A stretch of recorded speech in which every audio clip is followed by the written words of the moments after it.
Hey YouTube, thank you guys for being here. I really appreciate all your comments, all the things you guys are doing. I appreciate all the people that have clicked the link in the description for going over to Patreon. A bunch of new patrons. We're rocking things over there, doing all the stuff we can't do here. Anyway, and Amazon storefront link if you're looking for some good gear in the description. But anyway, this video is 5 priorities, trouble is coming. 5 priorities to survive. These are the things that, and I'm not talking about specific things, I'm talking about groups of things. What is coming, what is on the horizon, looking at what the potential things that could go wrong and ways to mitigate them. So we're talking generalities here, big picture stuff. The first one is food production. Food production is very important. Being able to produce your own food. Grow your own food. Grow your own vegetables. Grow your own fruit. Raise your own animals. Chickens, turkeys, cows, sheep, goats, whatever it may be.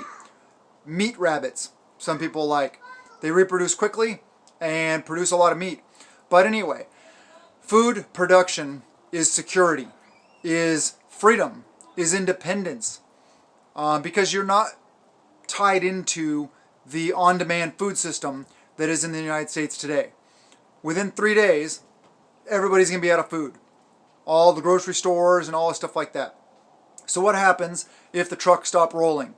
Whether it's an EMP that shuts them down, whether it's martial law, whether it is whatever happens, a natural disaster, chaos, turmoil, whatever. There's a lot of different things that can go wrong. And if those trucks stop rolling, the food stops coming in and the shelves go empty. So be able to produce your own food. It's very, very important. As much as you possibly can. You know, I talk about gardening here a lot. We're going to be adding a lot to our garden this year. So we'll be talking about that. We'll be showing all that. We'll be having a lot of fun doing that this year. So that's number 1, big time, is food production. Being as self-reliant and self-sufficient as possible. Number 2, security. And these aren't all in any specific order necessarily.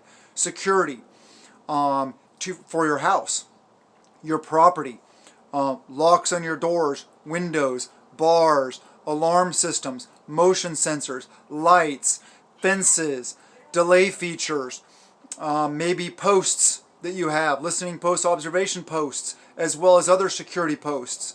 You guys know what I'm talking about.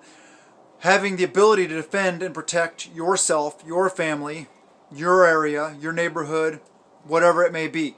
All these things are very important because we don't know what's going on. We've seen a lot of crazy stuff going on in 2020. Well, 2021 is basically, I think, just an extension, year 2 of SHTF. I see more on the horizon, so security is always a good thing. Even if it's just from home invasions or somebody trying to rob you. It's a really important thing to have. It's a great thing to do and to emphasize and to improve upon. So security, think about security and what can you do to mitigate the issues that you have in your area and the potential for bad. Number 3, not necessarily in order, groups. Work on your groups. We need mutual support. That's what we call the mutual assistance groups. Mutually assist each other. Help each other set up our garden plots. Build our chicken coops. Build security features. Train together on all these different things. All the different topics that come along with preparedness. And having others that have different skill sets from your own. And the manpower that it will take if an event happens, a big event happens, where you're cooking, you're cleaning, you're gardening, you're foraging, you're hunting, you're setting security, you're doing all this stuff. It takes people. So work on your groups. Groups are very, very important. I know groups are difficult to get and to build. You have to vet each other. You have to vet them. They have to vet you. You have to have a basic same moral standard or group standards. Set your SOPs, your standard operating procedures, all this stuff we've talked about in the past. Groups are going to be very important. We need to band together. We need to be able to stand strong and stand together. Along with groups is comms, communications, very, very vital. Ham radio, FRS, GMRS, CB, carrier pigeons, smoke signals, all the things, right? Yeah. Have your cell phone, sure. Keep in touch with people using that while you can. But have other methods. Have grid down methods that don't require power, or have Faraday cages with your stuff protected from an EMP if that happens. Have various ways to communicate with each other, even if it's drop locations with a notepad in it, where a group member can show up there, make a note. The next person that shows up there gets the note, knows where to go next, or what plan to go ahead with. Plan Alpha, Plan Bravo, Plan Charlie, whatever. So you can communicate with each other. We got to have a way to communicate. That's very important. And then medical stuff is very important to have on hand. Always. Because if something happens, if it gets worse, you're not going to be able to go to the hospital or the dentist or whatever. Ambulance isn't going to come. 911 is not going to answer if we get in that situation, like I'm saying. So all the medical things, tourniquets, all the medications you need, antibiotics that you can buy at feed stores and pet stores and stuff like that. That's the same thing. Amoxicillin is amoxicillin. Just because it says it's for fish, the only ingredient is amoxicillin. So make sure you know the dosing requirements before you use it, though. Rolled gauze, compressed gauze, chest seals, suture kits, all the stuff. But also have the skills to back that up. So that'll kind of be a bonus number 6. Skills. Have the skills. Always be working on your skills. Learn everything you possibly can about everything you possibly can in regards to preparedness, food storage, animal husbandry, welding, knife making, gardening, medical stuff, communications, land navigation.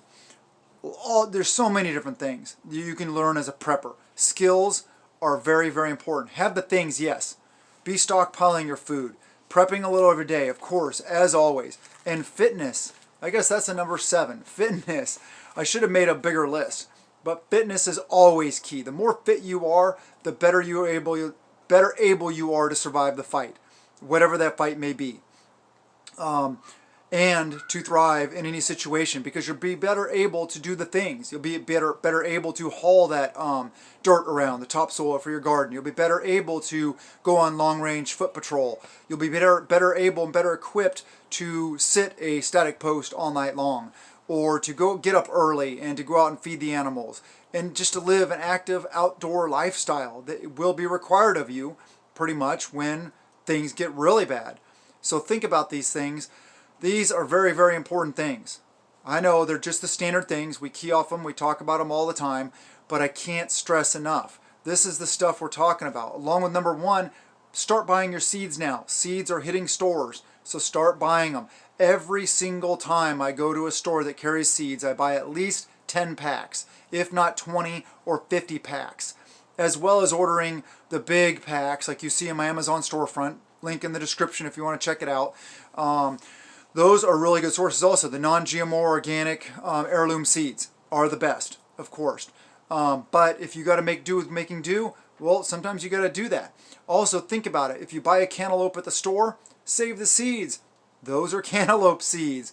Your beans that you buy in your 25-pound bags, 10-pound bags, whatever, those are seeds. Think about all these things. If you buy feed corn, those can be seeds. Your rice, your wheat, your lentils, all these different things, all the dry bulk goods are seeds. Obviously not flour, but you know.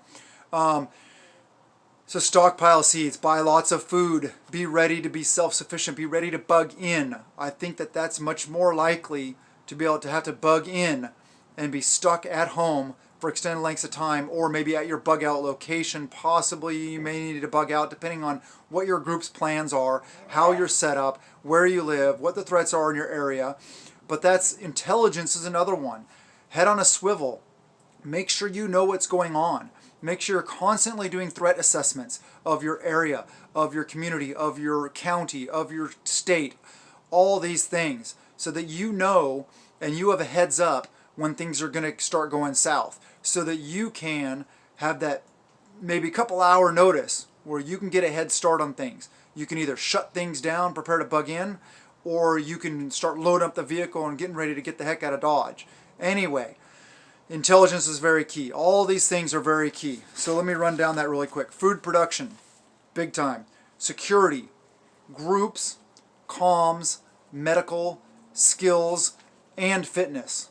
So actually more like 7. There's a lot more than that. I could probably make a list of 50 things. But do these things and you'll be much better off. I want you guys in the asset column, not the liability column. I care about you guys. I want you guys to survive. I want us all to get through this. And the more people out there that are ready and equipped and prepared, then the less people I'll have to worry about and you'll have to worry about in an event. So anyway, I love you guys and blessings to you and yours.